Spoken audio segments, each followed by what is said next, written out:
Today we're going to talk about circularity and how we bring it into the entertainment industry. I've been teaching this at BCIT for over a decade, and I know the first thing you're going to think is, what on earth is circular?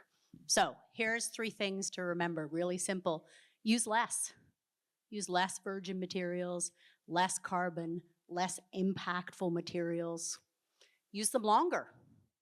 Make the most of existing things. And that means we need to use less. We need to make less, fewer new things, which is where we really have a lot of the impact, and use it again. Here's a really fun one. Halloween. This purse is made out of Halloween candy wrappers. So it's really fun, cool ways to upcycle things. Anyway, this panel is not about me. It's about the 3 folks to the left of me that are doing really cool stuff. So my first question for you guys is, I want to know what your personal ignition moment was, or your spark in circularity. Was there a specific moment or experience when circularity really clicked for you in the industry? A scene, a set, a material, where you realized this has to change and we have to go circular? All right, yeah, I am looking at you. We have to start with Kelsey. We have to start with Kelsey. Go for it. Does this work? Yeah, okay. So I'm Kelsey from Keep It Green Recycling. I'm the owner. I started in 2010. So I actually started in the film industry in like 2004. And when I was in locations, actually probably working for you, Hansi, I just noticed like the waste everything was going in the garbage. The only thing that was being recycled was bottles. So all the sets were going in the garbage. And then when I finally got into the office, just same again, just everything was being thrown out. I was called the dumpster diver, so I'd go in and get all these brand new necklaces or computers out of the garbage and try to save them or recycle them. And so yeah, that's how Keep It Green was born. I just saw something that needed to be done, and I felt like I needed to help. Cool, thanks. Aaron. I'm going to jump all over the place just to keep it fresh. I think circularity came up years ago, and we can talk a little bit about it, but a little bit of a surprise that you don't know, and hi to the room, is that a few years ago when we started this mission, it was because we wanted to understand how we can improve it. And your group had a panel. This is going back about 5 years, with groups around Vancouver about how we can improve the circular understanding. And I was so delighted to get approved because there was a wait list. Sustainability was really big at the time. And here I am sitting beside the Rosemary Cooper right beside here on the panel. So it was Hans who inspired Kelsey by discipline. And it requires all of us to be disciplined for our people, for our planet, for our products. And I think everyone in the audience and online can understand that what we do on the panel is a little bit like those big performers on the red carpet. Backstage, behind the scenes, are my colleagues. You'll see them in uniform. And a lot of people who give a darn. And, Rosemary and Hans, everyone who knows me knows that we go rogue from time to time, because to become inspired, we have to recognize that we can do something. And people recognize it, including friends from theater, like the Arts Club. And our friends at Moonrider put something together that speaks to our purpose. And so, yeah, if you could hijack Rosemary's show and just put on a quick video, I'll stop talking at you.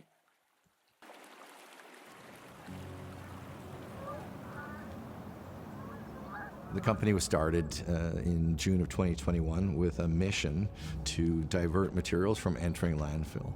And you get what you measure. So we began by measuring the components of landfill around North America, and we found that construction, deconstruction, and demolition was a significant part of that landfill. Secondary life for lumber makes sense. It makes business sense, it makes ecological sense, and it's lumber. And to say that the reuse and the recycling and upcycling of material not only makes sense for the environment, but makes sense for an economy as well. So you keep doing what you're doing, but instead of throwing everything in one bin, just take the lumber into the bin that's going to show up on our side. You can leave your staples in, you can leave your nails in, your screws in, we're gonna take care of it. We take the best bits out of it, we put the best bits together, and we create an even better thing than the original. Now, at the end of your project, whenever you're like, okay, these are the cutoffs I can't use, instead of throwing it in a dump and ending the life cycle, you can give it to Urbanjacks. We go through a rigorous sorting process where we take all the good pieces, everything that we can use from 8 inches onwards, and then cut them down to smaller sections that are straighter and more perfect in its quality, and then through a process of finger joining, we glue them back together and create new dimensional lumber that can be used for any kind of project. If this was easy, somebody would have done it a long time ago. And every week we're reminded that, oh yeah, that's why nobody tried this before. And so it takes courage. And I suppose what's stronger than fear is courage. And we're a pretty courageous group of urban lumberjacks.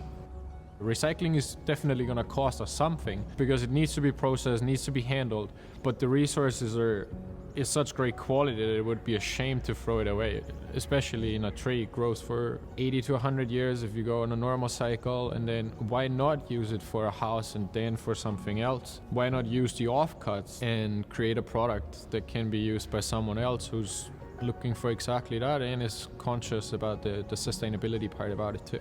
It's certainly not without its blood, sweat, tears, and slivers, but those slivers have led to learning, and it's awesome to see this status quo improving. That difference, even though it's small, every day is pushed out to our website, and every day it grows, and it's kind of what keeps us all here and doing the tough work to figure out this system and method to change the way waste streams are managed when it comes to solid wood fiber. As much as I want to, we cannot tackle everything. Like, we need to have other partners in a circular economy to grow together, because we're shifting away from a linear where it's like, okay, me, I want to get bigger, to, okay, I do this part, you do your part, and together we make a bigger impact. Now is the time when people start looking around globally and realizing that you can't just stand alone, you stand with everybody else, and recycling lumber for us is a part of that conversation. I'm an urban lumberjack, and you can be too.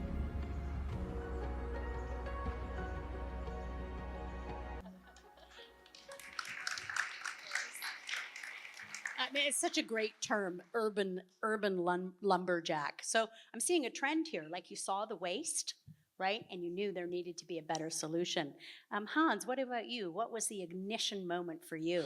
Well, I think that Kelsey kind of stole my story a little bit, because I probably looked at a dumpster at some point and said, I can't believe we're throwing all this stuff away, and dove in and tried to figure it out. But I do have a great story about a movie that Kelsey and I both worked on in 2006, I think, it was Shooter, with Mark Wahlberg.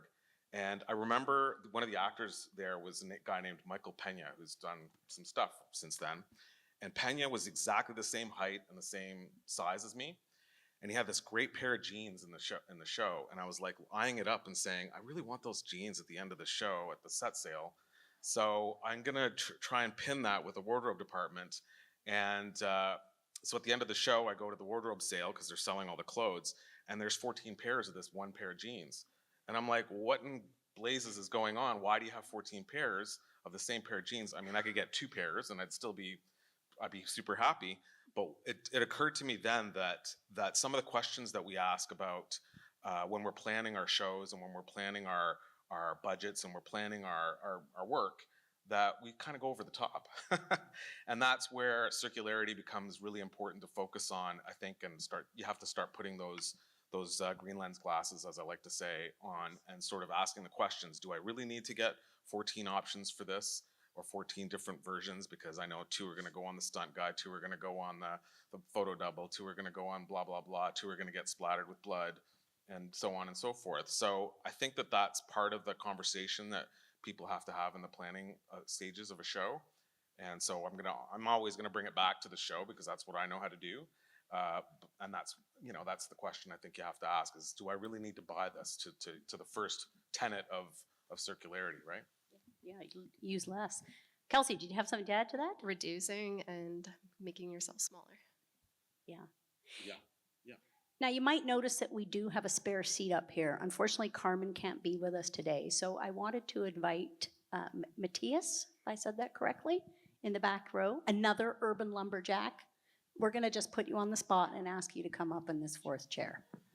Because, you know, part of circularity is just being spontaneous, pivoting. All right, thanks. Like, I think we got a really good sense from Urban Lumberjacks video about what circularity actually is when it comes to wood waste, taking it, making it into new things. But I want to get a little bit more tangible with Kelsey and Hans. So, you know, the entertainment industry, like, let's face it, like most industries, is optimized, you know, for speed, novelty, excess, and waste, not circularity. So when someone asks you, what do you actually do that's circular? What are some tangible examples that you point to? And Kelsey, just, you know, you're so good at this. You've been doing it. Yeah, I love going first. So we started a material reuse back in, I think, 2017. So like for material reuse, we do sets. So we do standard 4x8 flats, 8x8s, 4x14. We do windows, doors, strong backs, jack stands. We also get a lot of set deck and props items. So when the film industry is done with all these items, they come to us. We charge us a fee to take the loads, and then we go through it all, make sure there's nothing personal about the show on it. Anything that does need to be recycled gets recycled, and then we put it out for free where other organizations can come grab it, like the film industry or nonprofits or schools or just the general community. Yeah, and then if at our last resort is the landfill, so if we do need to break it down and put it in the landfill, that is the last resort. But yeah, like we'll see things come back a few times. So like say flats are the biggest one for us. Like as soon as they are on the floor, they go, and then sometimes we'll see them back 2 to 3 times. So for us, it's the big one is just the materials that are coming from set. What's an example of a really cool material that you remember? Take us into the material reuse center. What would I see in there? Binders. Is that what I heard? I think we had like our whole walls, like every single wall full of binders. But funny enough, they're all gone as soon as the film industry came back from the strike. They're all gone. We get tons of hanging files. Gosh, we had a wig couch at one point. It was a couch with wigs attached to it. We just get the most random stuff. I've been asked to deal with like a beaver carcass at one point, a pig carcass. I'm like, yeah, no, it's okay. But yeah, it's just really depends on the day and what show is what shooting. Bloody clothes are a big one. Bloody clothes. Yeah, so like with the costume department, I was hoping Carmen was here. We do get the bloody clothes, and they don't have name brands on them, so they can actually be reused on other shows. So like the costume department pretty much does the same thing, just makes them all bloody. So we've been bagging them up and putting them into the costume section in the upper area, and same with I forget the word of it, but they wear down the clothes and like make them kind of break down. Yeah, they break down the clothes, so that's the same thing. They don't have name brands on them, so they can be used on other productions. So they go actually quite quickly. Thanks, Kelsey. Okay, that really made it real for me, so that was really cool. Hans, what about you as a producer? You are doing the whole thing. Yeah, I can't remember the question actually. The question was, can you give us a tangible example, something that you do as a producer that is circular, so we can kind of see it? Well, you know, for us, I think when you're kind of managing all these departments, you're really relying on the expertise of the people around you. So what you're trying to instill them with is just the question, that added question. Like I would probably say, because it's a creative endeavor, the first thing that you're doing in any department is you're asking creatively if this works. Is this creatively leaning into the vision of the director, the writer, the showrunner, whatever it is? And then the next pass is financially, does this work? Is the possibility that I'm going to blow too much money on this take away money from other things that I'm going to have to do? Those are the decisions that you're making. And so from a leadership or management perspective, for me, the question that I try to instill in my department heads, ask yourself a third question, have a third pass at it. And that is, can I use this again? Can I put those green colored glasses on and ask the question, how can I reuse this a second or third or fifth time over the course of this show? Because ultimately, as a producer or someone who's responsible for the bottom line, I've found that you will end up saving money if you're thinking that way. And so it's a technique and a tactic that actually leans into what our mission is as the money people in the process. And so I found that if I ask that question of my department heads, if I put that thought in their brain, they start thinking that way, they lean into it, and they do follow through. So you'll see things like, one of the big lessons that I learned the last 20 years or so was watching how people apply to the flats that Kelsey's talking about, is nails versus glue, right? I always maintain that every time I see a purchase order or an order for glue, I phone up the construction coordinator, or I phone up somebody and say, why are we ordering glue? I don't want to see glue. Tell me what the extraordinary circumstances here that we have to use glue. Because glue, once it's used for the material and something's glued onto a flat, that flat is now not reusable. Flats are 4x8 sheets of structure. They're based out of a 4x8 sheet of plywood, and they can be built to whatever size, but it's that little unit that we use that we can reproduce over and over again for sets. And if something's glued onto it, it's toast after that first use. Yeah. So if I see things that are nailed, if I see nails, I'm really happy. If I see screws, I'm even happier, because then I know that whatever's being screwed onto that flat actually will come out, and it'll only be a little small hole, as opposed to, sometimes with a nail you can really cause damage to whatever that skin material is. So those are the types of things that we're trying to do as managers, I think, that are in this conversation. But I wanted to go back to, if I could, go back to something that you were saying about our industry, and particularly here in BC. I would really argue with someone, and to be contrarian, and those who know me know that I'm very contrarian regularly, I would really argue and say that, in fact, we've practiced circularity in the film industry for a very long time. Nice. And it's something that people don't celebrate and they don't recognize for what they do in their day-to-day practice. And so sometimes it's just the suggestion of saying, this is something you're already doing, just apply it a little more broadly. And I'll give you an example. Like, we have I make fun sometimes of some of the senior grips in the city, the key grips in the city, because the gear comes off their truck. And I say to them, I've seen that gear since I was a PA in 1998. Like, I've seen that gear working for 27 years, and it's still in use. Yeah. And so we have lights like that, our grip gear is like that, our cameras, obviously, we rent them, and as the technology changes, of course, we change the camera body. But some of the lenses that we use go back. I did a show last year with lenses that are 70 years old. So people do reuse quite a lot in our business, and Amazing. You'll find in pockets, the costumers, if they've got the ability to reuse things, they will do it. Breakdown, I've even seen costume breakdown teams now use materials that they can wash out and clean out very quickly, so that this broken down impact, like the feeling of something being worn over and over again. Or even just the blood too. Yeah. And so all these things are happening because people have been asking themselves the question. So we are getting there. Nice. It's just that maybe that last 20 or 30% of our business that's not there yet. And that's what we're hopefully going to try and change. Well, that's really great. I love that simple question. Can I use this again? And can we already see what we're doing that is circular, and how can we scale that up and continue to do that? I got to ask the urban lumberjacks. When I teach at BCIT, I always say glue is the enemy of the circular economy. It's not just in pallets, it's in phones, it's in laptops, it's in so many things. How do you guys feel? Like, is that an issue when you're actually in there taking the wood, when you see something's glued? Do you get really excited when you see a nail? And do you get even more excited when you see a screw? So I'm going to answer that one. First of all, thank you for having me here. And I guess that's Aaron's doing to sip me up here too, quickly. He asked if he can mention me as a co-founder, and now I'm co-panelist. To Hans' point, when he says he gets frustrated, or he's like, well, why are we ordering glue every time that we get like the lumber that's been glued and stapled and screwed and nailed together, all three fasteners like in one simple panel? The question is, what hardcore conditions are inside of a studio that it needs all of it?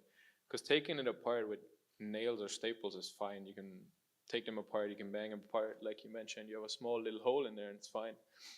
The moment you have the glue as well, sometimes half of the piece just rips off and is unusable, and then it has to go in landfill or in a different direction where we don't want to, or where we're trying to prevent it from going in the first place. So I think it's good to hear that there's people on site that are like, can we cut down on that glue because there's no big storms inside or something, and the amount of staples or nails in there is more than enough. As you said, also on the panels that you see on the flats that are not usable after, we kind of see the same thing on dimensional. If there's too much glue, it just destroys useful material that can be used, like you also mentioned, 2 times, 3 times. Just let's start with a second time and try to improve it before. And Yeah, go ahead. You know, that hold and fold or fold and hold, all the reuse is key. And it is exactly that. When we started a few years ago and validated the research, because it's behind science, and Matt is a real life scientist too. But it was Kelsey who said, oh, you got to meet Hans. Because to this day, there's fear because he insists on doing it right and has been for a long time. Well, what's stronger than fear is the courage to say, we do it like this. We don't do that. And it's generational. And you've inspired, we've all inspired, you've inspired. So, yeah, I mean, the room should be inspired. And the Hans. audience should be inspired. Thank you.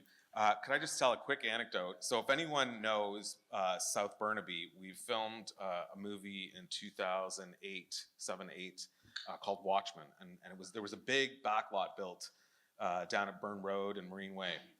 And speaking of glue, so one of the interesting, so when you talk about design has two kind of tenets, right? For creative people, it's like, how does it look?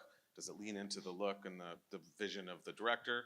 But there's also design in how you engineer something and how you craft it to build it properly so that it can be, you know, we were shooting this movie over the course of a winter, so we knew that we were going to deal with rain, and it was an outdoor backlot, and it had to last for a long time.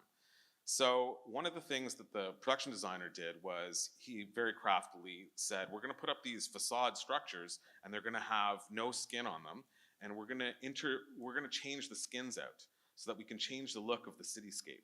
So he had built like 3 blocks of New York City, or what looked like New York City. And what would happen is when sets would change over, instead of pulling out the whole set, they would just pull the skin off the facades and put a new skin on there, and shoot a different set, and it looked totally different. You would light it differently, so you think you're in 3 or 4 different places, but you're in the same, you know, square footage. And he used foam and he used glue. And I remember that the glue in the first rain, because people hadn't really thought it through, the first rain came and the glue was water-based and the skin started peeling off. And so, you know, people start to panic, and so then you go back and you got to start screwing and things like that. But that's also an instance where the design of something, and if it was thought through, it was very well thought through, but people were nervous about the aesthetic versus the pragmatic or the practical application here. So I think, and I'm not saying this without any evidence of the actual conversation or being in the room when the conversation took place, but I think that people were nervous about saying to the designer, hey, maybe we should screw this down instead of just gluing it down, right?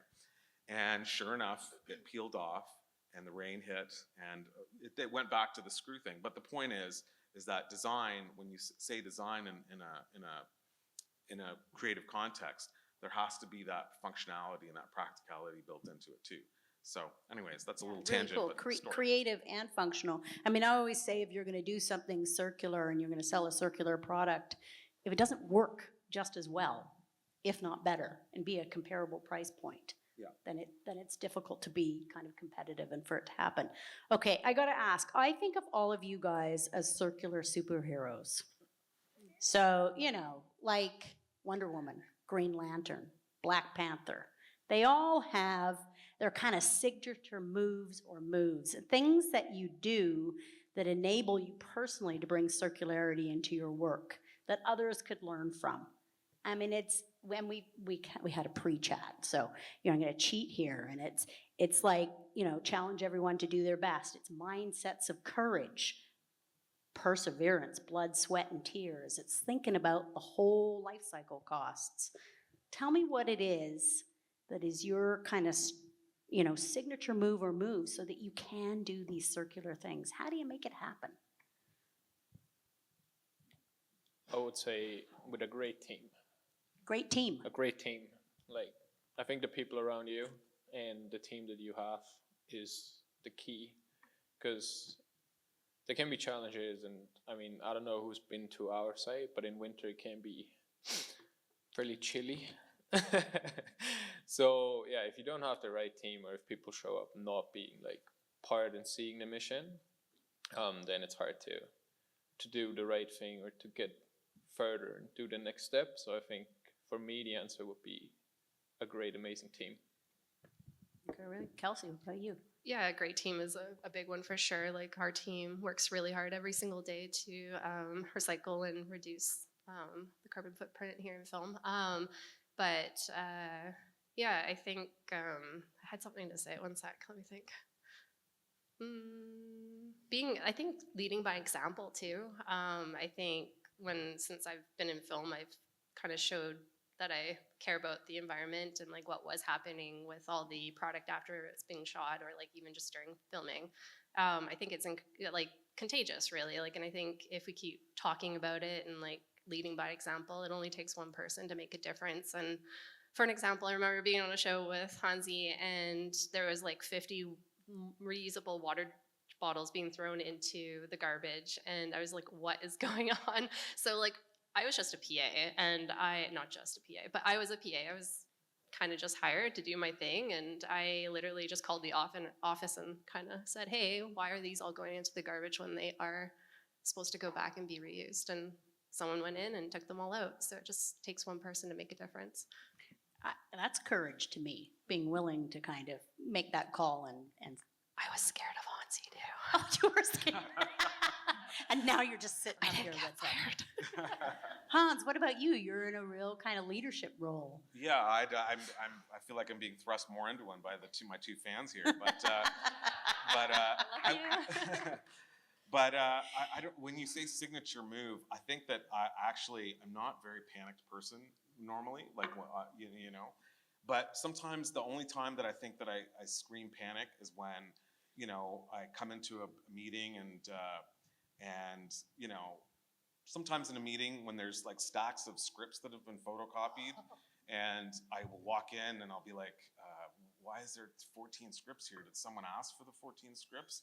And they'll just say, no, but we just thought that 14 people are going to be in the meeting. I'm like, well, everyone's got an iPad. Why are we doing this? The world is burning. So I think that my crew and my team knows that when I come into the office and I'm screaming, the world is burning, that's probably my signature panic move, you know? The world's burning. We should be doing something and not photocopying things. And then they'll tell me that it's recycled paper or that it's rice paper or something like that. And I'm like, it still doesn't make me feel any better because it's still going to end up in recycling. So. Yeah, you know, it's very interesting. Paper, believe it or not, they did an ecological footprint analysis for the city of Vancouver. And I remember seeing the results, and that's the measure of like how much, you know, natural resources are used to support the residents of Vancouver. And one of the things that really surprised me is that paper was in the top 5. So you're right on the money. It's, yes, you can have paper made out of sugarcane waste and other things that's better paper, but it's still, you know, everything when we make something new, and especially if there's 14 copies of it. Yeah, so, yeah. And it's going to change. I mean, I haven't worked on a show where the script stayed the same from the first script that I got to the shooting script, or even, you know, so it's going to change. We're going to get new versions of it. Yeah. Let's just not copy it unless someone's absolutely mandatorily, So you know. that sounds to me like a little bit of common sense. Yeah. Common sense and courage. Kelsey. What about the mini sides when they would take the whole paper And just cut it. and just cut it? Yeah. And then I'm like, well, what about this function that like puts it half and half, and then you get 2 instead of cutting it out, or even double siding the sides? So like it just takes somebody to point it out, and then it starts to spread. Yeah. And if you have those people that are encouraging, I think it will just keep spreading. Like Zena here started the talk back in 2010, Zena? Just like getting everyone speaking and talking about the environment and the film industry, and yeah, it just spreads. Cool. Aaron, what about you? Somehow you managed to get the wood to your Lumberjack site. Like, what are your signature moves that make this kind of happen? What are my signature moves? Wow. Yeah, how do you get Really it there? good hugs. You know, it really, I think it comes down to simplicity, being consistent, being logical and being intuitive, and, you know, good vibes and community. And so it takes a community, it takes effort, but you participating here, this is our community. There's nothing to be scared of. It's be scared of doing the wrong thing. Just lean in a little bit together. We can make an impact only because we count it. And Matt figured out a way to count it so it's real. When you talked about the green lens, like there's a lot of real carbon in wood. You know, Oh, yeah. How is it? What's real? What's an ice cube in an ocean? I mean, Matt, how much carbon's in wood and how much impact have you made since your master's thesis on wood waste handling practices in BC versus Europe? They value resources differently. Yeah, value is a really important term in the circular economy. Like we want to really value and make the most of things. So that's what you're doing with the wood. Instead of it going to the landfill, you're using it for a higher value purpose. You're using it again, right? You're using it longer. Okay, game changer. You talked about this industry is already quite circular. You're already doing lots of great things, but there's that 20 to 30% gap that you want to get to. So I want to ask everybody, if you could unlock sort of a key lever or a missed opportunity to make circularity get to that in the entertainment industry, get to that last 20 to 30%, make it really mainstream, you know, take it up a notch, and then we would see those metrics change, right? The waste being reduced, and therefore the carbon, or the embodied carbon to be really geeky.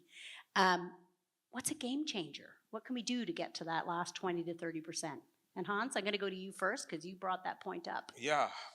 Well, like I will be honest, my ambition, and I hope that I can retire if this happens, and it's still a long ways away. I don't think it's imminent, so I'm going to be around bothering people for a while yet. Cool. But I do think that our industry, compared to many others, can possibly be net zero. So if we can try to get there, that to me is the ultimate goal. And so finding those levers and those little fulcrums where we teeter over have to be the thing that we are chasing. For me, I think that telling our leadership, our governments, that going down the path, which I think right now we're seeing a lot of, the pendulum sort of swung a little bit against our world, right? There is a movement against DEI. There's a movement against environmental kind of awareness and sustainability right now.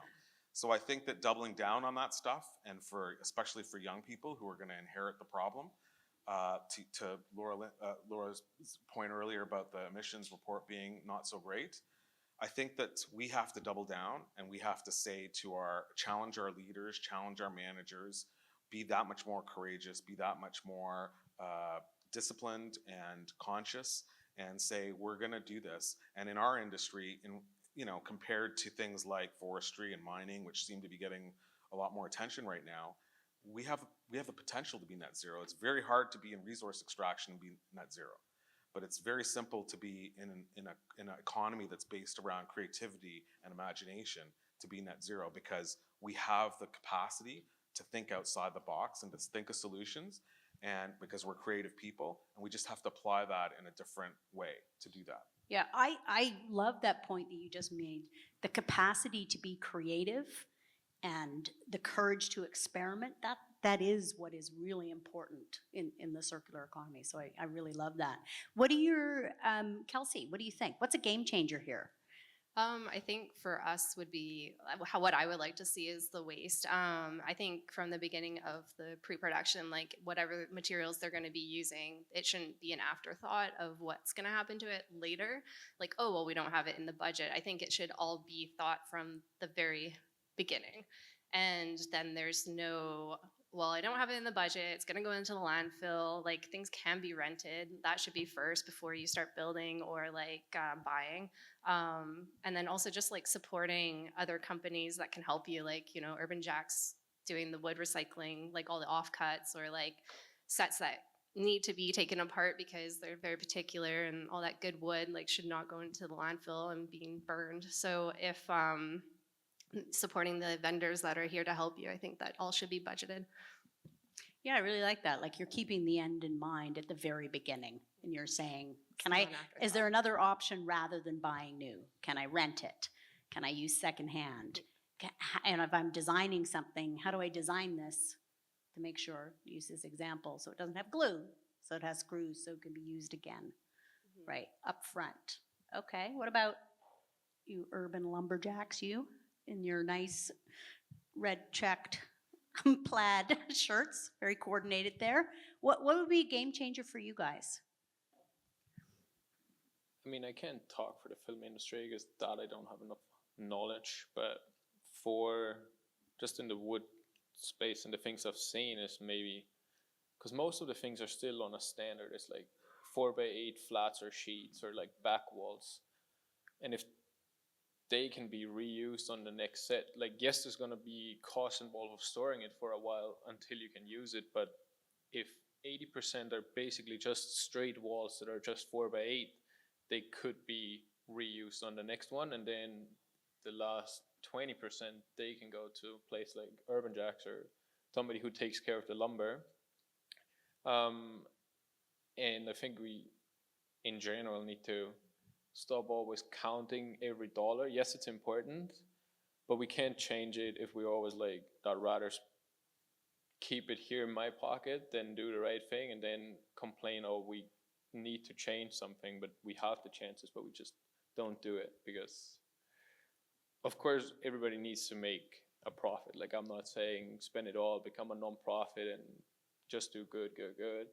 But I think it should be budget in from the beginning to be like, okay, this is gonna increase budget a little, but if we rent those 4x8 wall panels that somebody built once, why not? Because if you buy it new and throw it out, it's basically the same money than just paying for the storage and renting it on the This next is shelf. the funny thing is that it's actually when you start to do the math and you can sort of see that. I think the telefilm template is starting to lean into that, and I think that's part of the conversation that's happening with those types of groups where they're seeing that you actually start to see, if you rent something, you're saving money than doing all the labor to build it, right?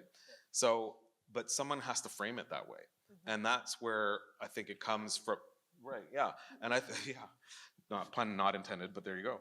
I think that that's where our soldiers here, our the army of folks that are very interested in this, have to be vocal and courageous. And in particular, I think it's for young people to say this out loud and say, I think there's a better way to do this, because I think that generationally they're more prone to speak to that. So it's possible that it's just saying it out loud and pointing it out. And that's going to be enough to shift the behavior a little bit anyways. Because once people experience it once, I mean, I think it's just like, in a way, it's like EV adoption. Once you have an EV, you never want to go to the gas station, you know? So it's the same kind of thing that happens. It's like once you've used screws in your builds, you don't want to go back to glue. And people just, and that's how it grows, right?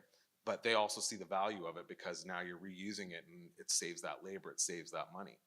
And then about the wood sourcing too, right? Like you guys are creating data on where the film industry is buying or where it's coming from, like wood too, right?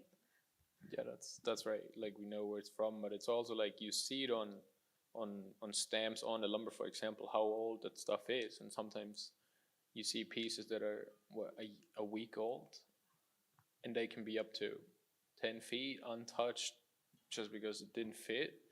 And then you think back and you're like, how does that make sense? If this thing is a week old from leaving the sawmill, but it's already on my site, and I'm giving it a second life cycle, or we as Urbanjacks give it a second life cycle. But if the usual route would be to the dump or to another transfer station or somewhere, that's a whole lot of growing and carbon embodiment for a week and no use. Aaron. So true, and it's just common sense. It makes dollars and cents in the sensibility. I learned recently in Ontario from that industry that just the carbon from the transfer station to shipping it out of country for processing is a ton of carbon, just the transpo. And the nail pulling and the slivers and all of that is so impactful compared with trees, annual CO2 absorption, what can be built with it. It's 30% or more of landfill or wood products. And it's not about wood. Yes, of course, we love promoting what we're doing, but it's about all of the bill of materials, the cutoffs. And you know, when you look at the layers of decision making, by the time it gets to a construction buyer, Yeah. it's a purchasing decision. Their job is to purchase. It's the mindset that we can do something. I can do something. You can do something. Kelsey does something. I love seeing you in panel mode because normally it's working in the warehouse alongside of our teams, alongside of our community. Well, I mean, you've been a leader in this. What is your take on it? What's a game changer? Wow, I have to answer my own question.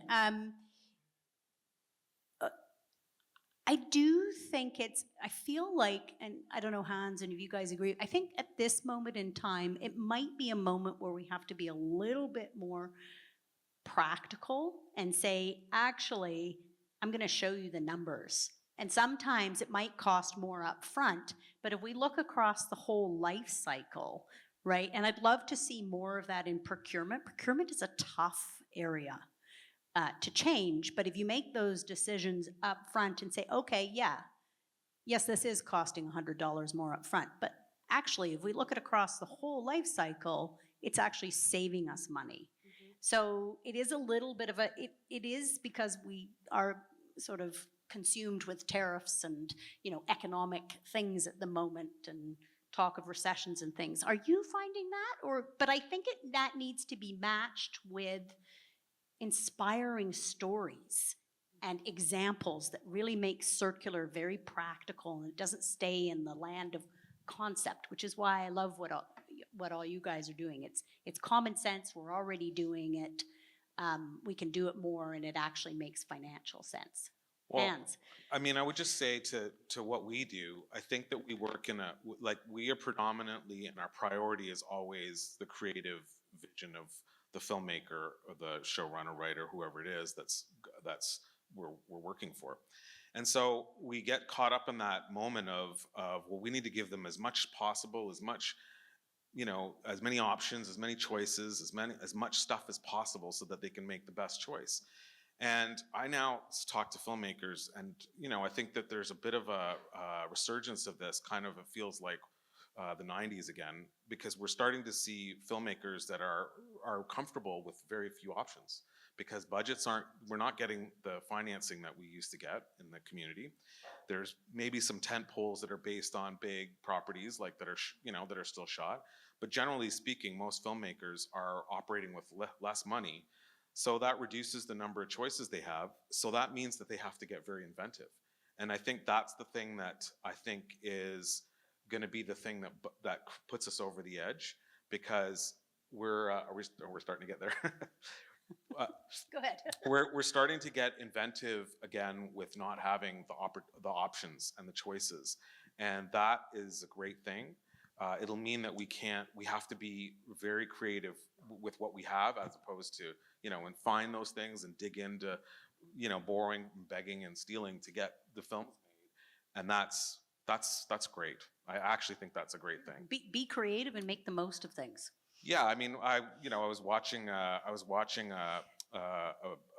movie the other day, and I thought to myself, I bet you this movie didn't cost $5 million. And it was a better movie than 20 of the shows that I've worked on, and, you know, a dozen of the big shows that have come out in the last bit, because it's just cinematic, and it's just a camera moving and telling a story and revealing information and revealing performance. And could be the greenest thing ever. You know, it was actually a shot of grass doing this.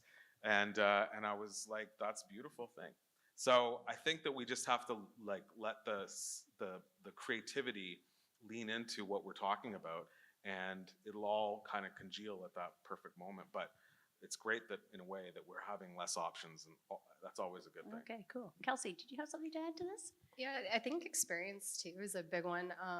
Also having like an experienced sustainability worker on set to help with your production. I think every production should have one, but Erin, do you remember the lady on the last panel that talked about, like, you know, the art department created a 9x4 wall, and they're like, well, of course we're not going to create that 9x4 wall. We're going to create a 4x8. They're not going to see that on camera. So like having that experience to teach that to the next generation too is like, I think, huge. Okay, I'm getting the signal from the left here that we have about 5 minutes. So to Q&A. To Q&A. Okay, great. Okay, I'm going to boom, boom, boom. You got one sentence. What's one piece of advice you'd give to others in the industry or those who want to enter it if they want to embrace circularity? It's tough. One piece of advice. Hans, you look Well, like I mean, you're I go ready. back to my question Yeah. that I ask is, you know, will I be able to use this more than once? I think Beautiful. that's the crux of it. Erin.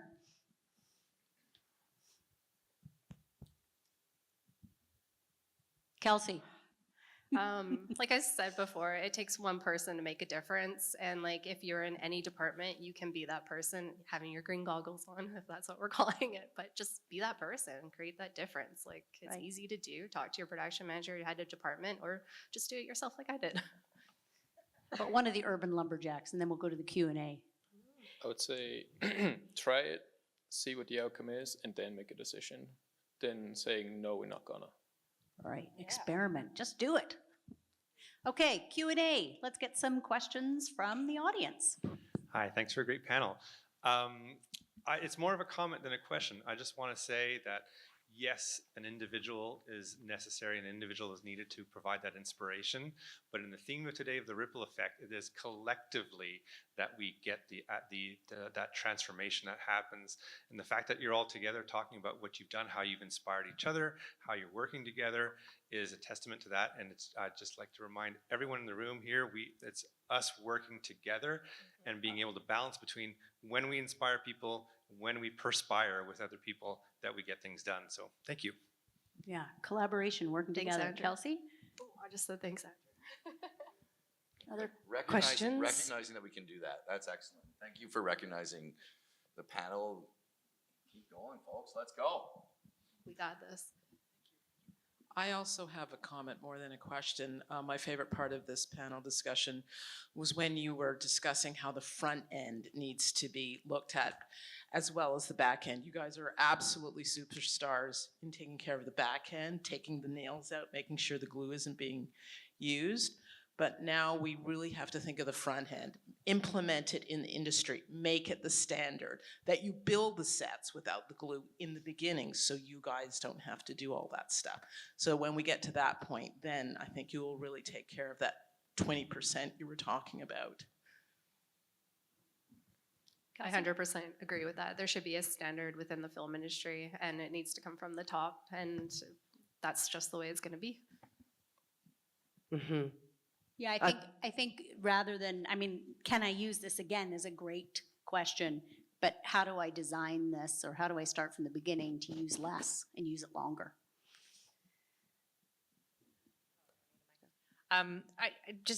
The no glue thing is fascinating to me because I just feel like there should just be a campaign. And it's like on every single film set, someone's wearing a t-shirt that says no glue on it.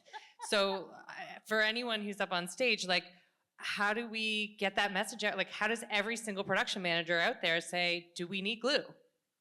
Well, I think that's the challenge, right? Because it doesn't matter how many times I might say it, and I might say it to 4 different construction coordinators. Over the course of time, the construction coordinators have learned to not do it, and they actually see the value because it saves them the lumber and then the labor on rebuilding new flats. But I do think that we don't, and this is, I mean, this is a pretty positive conversation, but it's a bit of a point of navel gazing where we have to look at how we practice what we do in this city as production managers and producers, and say, are we committed to doing this? Are we committed to actually having an impact? I mean, it's a very similar thing, and you guys have been doing a brilliant job at Real Green and Creative BC around tracking fuel consumption. That's been something that's been going on for a long time now, seems like to me. But knowing so much, like getting all those data points, knowing where fuel was coming from, seeing the start of the injection of renewable diesel, reducing consumption with people tracking how they travel, people driving EVs. All this sort of stuff has happened in very small kind of steps. And I think that now when it comes to circularity, I think you've seen small steps, you've seen small stages of things happening, like in wardrobe. They've done assessments, they've done studies, they're understanding how they can repurpose. I think it's got to hit construction. We do a lot of building in BC. And I'll be honest, I think that we're actually globally respected for how well we repurpose in British Columbia. It's actually really, really well documented, and it's been going on for decades. But the No Glue campaign, I mean, maybe that's something for us to really take up as a slogan. And I think that's it, right? It's those little things that are gonna shift us, our behavior, every time. And I think now that it's in the Deputy Film Commissioner's brain, I think it's gonna become a reality. We talked a little bit about this issue. You talk about glue bonds, and it is something that bonds us together. And when we look at debonding and how it would happen, it comes from the discussion of how much is needed. And so that clarity is super important. And so having a community that bonds together is like that glue. And so we're only as strong as all of us taking those steps. Are there other 100%. questions? Yeah. Otherwise, I feel like I'm kind of intrigued by what we're seeing come I know up it's on a little bit on the screen. there's I some mean, it's stacking. but Sorry, What are guys. the biggest challenges you face in addressing circularity on set? It's a little bit There's a little more together, but I stacking there. did Sorry see about kind that. of mindset and apathy. Mindset, apathy, and time. Those are big. You know, leadership is up there. So I know from my friends who work in the film industry that things happen fast. So there's a time factor, but apathy, not caring. How do we tackle some of those? I think that this is a funny thing, maybe. I think that if you're a film person in this room that's worked on a show or made your own show, you probably or have gone to film school. There's that old adage, the triangle of filmmaking, which is you can make it cheap, you can make it fast, you can make it good. And I think that somehow we have to tap into that triangle on some level as leaders all the time. I think that cheap is a good one because it appeals to a lot of things. So I think that that's the first tactic, and I think that's where data really helps, because once you start to track reuse and you see that it saves time and saves money and maybe is a good thing, I think that you're hitting all the three tenets, or the three points of the triangle, and you don't even realize it. And that's what you have to remind people of. So yeah, there's apathy because people aren't, they're moving quickly, but they're using old habits and they're using an old practice. Right. And that's where young leaders and young people that are coming into leadership positions, heads of department, I see it on smaller shows. I don't see it on the bigger shows the same. But I also would credit the older department heads who are senior.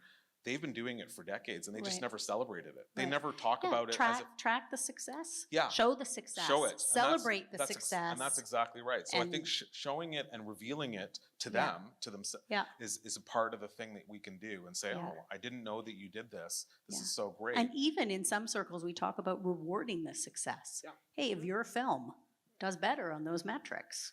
So really storytelling. So if we could storytell and get the information out there, like everyone working together and sharing the good news story from a show like that didn't use glue and why it was awesome, I think would go a long way. Not training, right? Not training. No training. Hey, thanks so much. Hans, I think this is probably for you. As a producer, as I am, and on the indie world, I don't have the budget, so it all falls onto the producer. So I'm hearing a lot of what you're saying falls on your position and your title. And I'm just wondering, how would your life be different if there was a sustainability manager, consultant, whatever you want to call that? Can we have more of those people? Can we put it in the budget? Is it possible? What does that look like in your life? And how can that make a better impact, really having that one person going around every department and that would free up so much of your time, wouldn't it? Or do you find that this is what you're doing these days? Yeah, I think that I'm a bit contrarian in that way a little bit. And I also probably, because of my experience, just, I have had sustainability managers on most of the shows in the last 3 or 4 years, 5 years, because exactly what you're saying, that to go around and talk to everyone is a part of it. But also the thing that's fundamentally challenging for us on larger shows, indies, I think it's harder. It's just harder because unless you have that bag of knowledge when you show up to start the show, however it goes, you're struggling to get 2 cents together to get someone to do that.